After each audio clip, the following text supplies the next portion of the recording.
इस संसार में ऐसी कोई भी समस्या नहीं है जिसका समाधान ना हो। हर समस्या का समाधान है, कोई ना कोई रास्ता है, बस आपको ढूंढना पड़ेगा। महाभारत युद्ध के 17वें दिन का सूर्यास्त होने ही वाला था।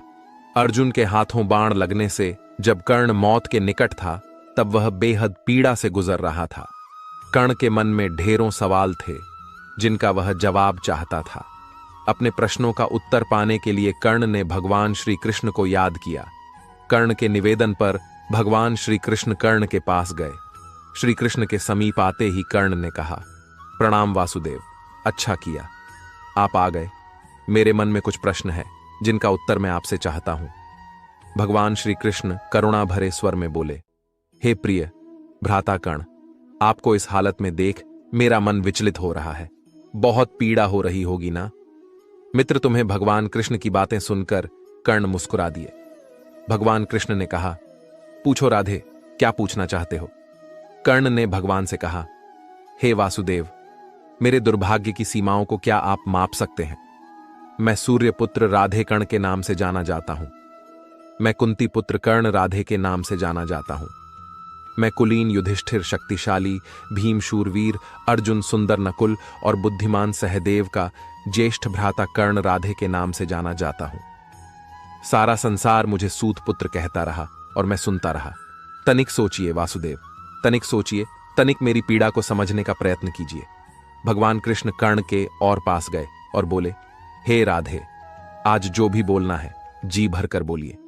कर्ण बोला, हे माधव, जन्म देते ही मुझे मेरी मां ने त्याग दिया क्योंकि मैं माता के विवाह से पूर्व जन्मा था।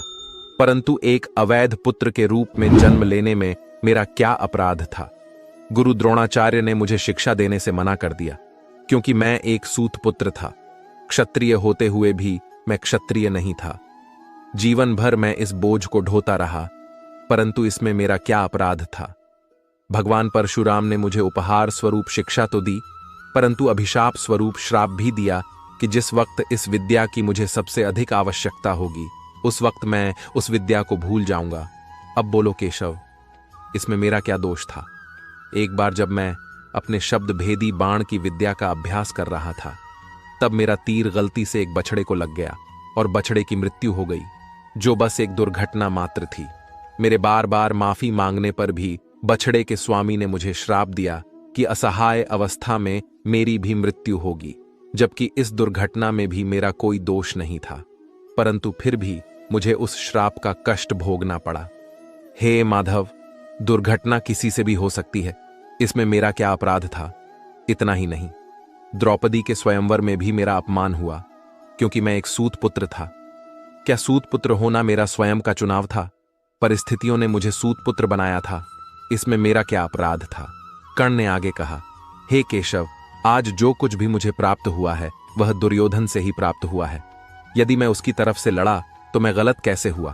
कर्ण के इन प्रश्नों को सुनने के बाद भगवान श्री कृष्ण बोले, हे भ्राता कुंती पुत्र कर्ण, इतना भी दुखी मत हो। अब मेरी भी कहानी सुन लो। मेरा जन्म कारागार में हुआ।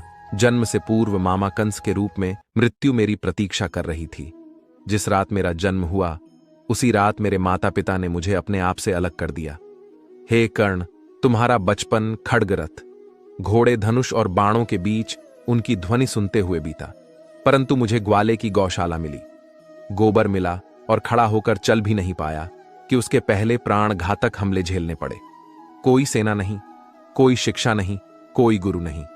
लोगों से सिर्फ ताने ही मिले कि गोकुल में इन प्राण घातक हमलों का मूल कारण मैं हूं।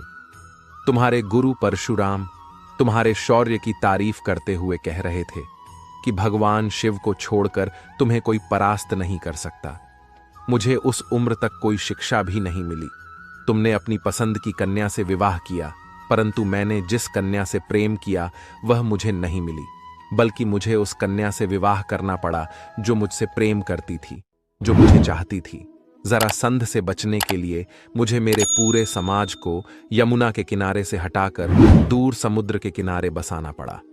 इसके लिए मुझे रणभूमि छोड़कर भागना पड़ा। रणभूमि से पलायन करने के कारण मुझे कायर और रणछोड़ कहा गया।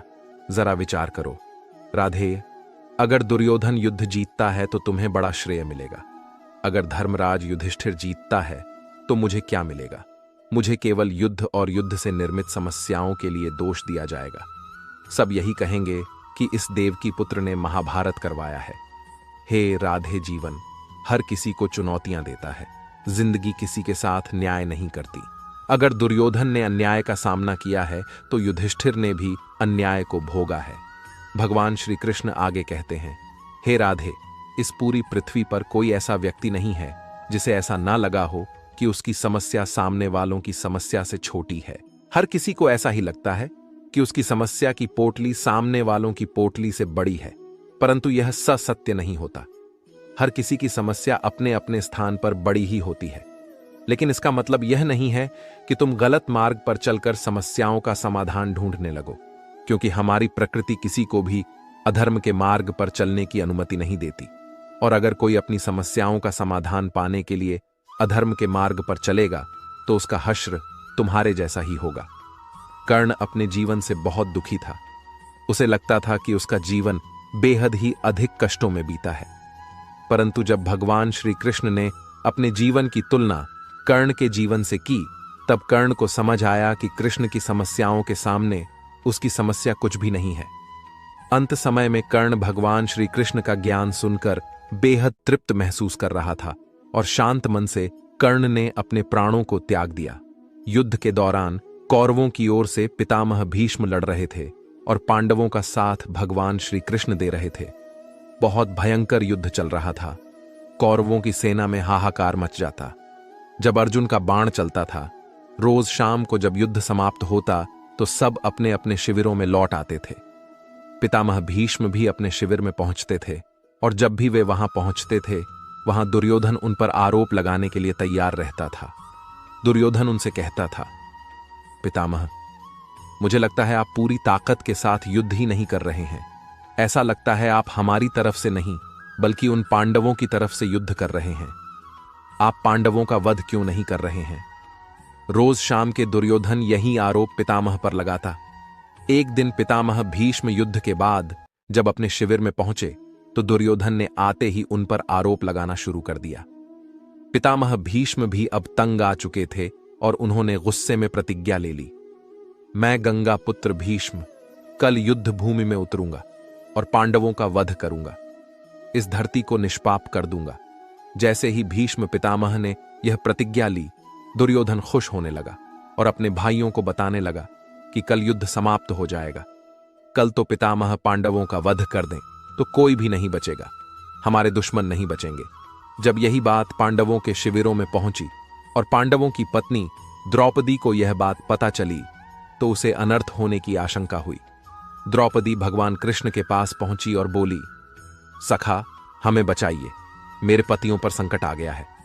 पितामह भीष्म ने प्रतिज्ञा ले ली है कि वह पांडवों का वध करेंगे। इस समस्या का समाधान कीजिए। गोविंद, आपकी ही वजह से यह सारा युद्ध हो रहा है।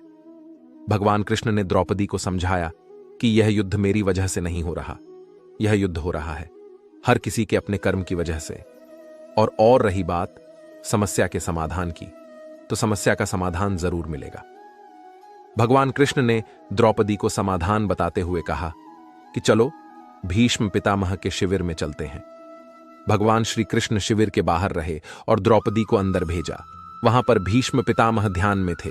वहां जाकर द्रौपदी ने भीष्म पितामह को प्रणाम किया।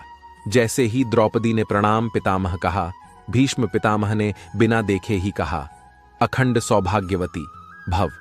जब उन्होंने देखा कि सामने द्रौपदी खड़ी हुई है तो वह संकट में पड़ गए।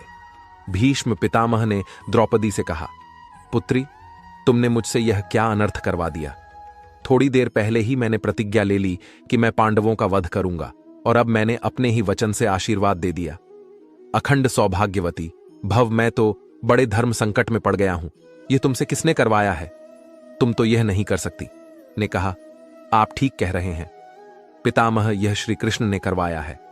भीष्म पितामह ने भगवान कृष्ण को अंदर बुलवाया और प्रणाम करके बोले, हे वासुदेव, तुमने यह मुझसे क्या करवा दिया?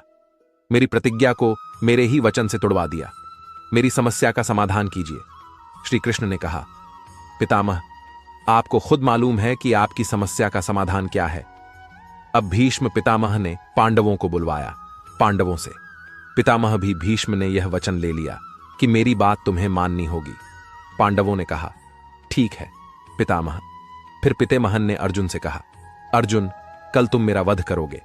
अर्जुन ने कहा, मैं आपका वध कैसे कर सकता हूं पितामह। पितामह भीष्म ने कहा, वत्स, कल तुम्हें मेरे प्राण लेने होंगे और यह काम तुम्हें करना ही होगा। अर्जुन ने कहा, जो आज्ञा पितामह, लेकिन मैं आपका वध कैसे कर सकता हूं? आपको तो इच्छा मृत्यु का वरदान। भीष्म पितामह ने कहा, तुम बात तो ठीक कह रहे हो। जब मैं अपनी पूरी ताकत से लड़ूंगा तो महादेव के अतिरिक्त मुझे कोई और परास्त नहीं कर सकता। लेकिन एक युक्ति है जिससे तुम बच सकते हो। तुम मेरे सामने युद्ध भूमि में किसी नारी को लेकर आ जाओ।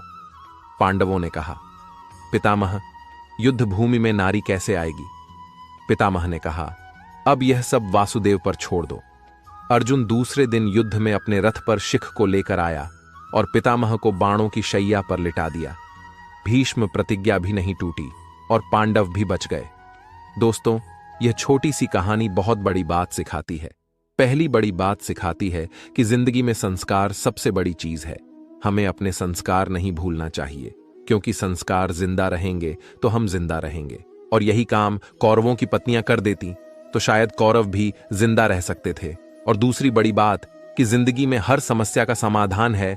इतने बड़े बड़े संकट आए, लेकिन महाभारत में हर संकट का समाधान होता चला गया।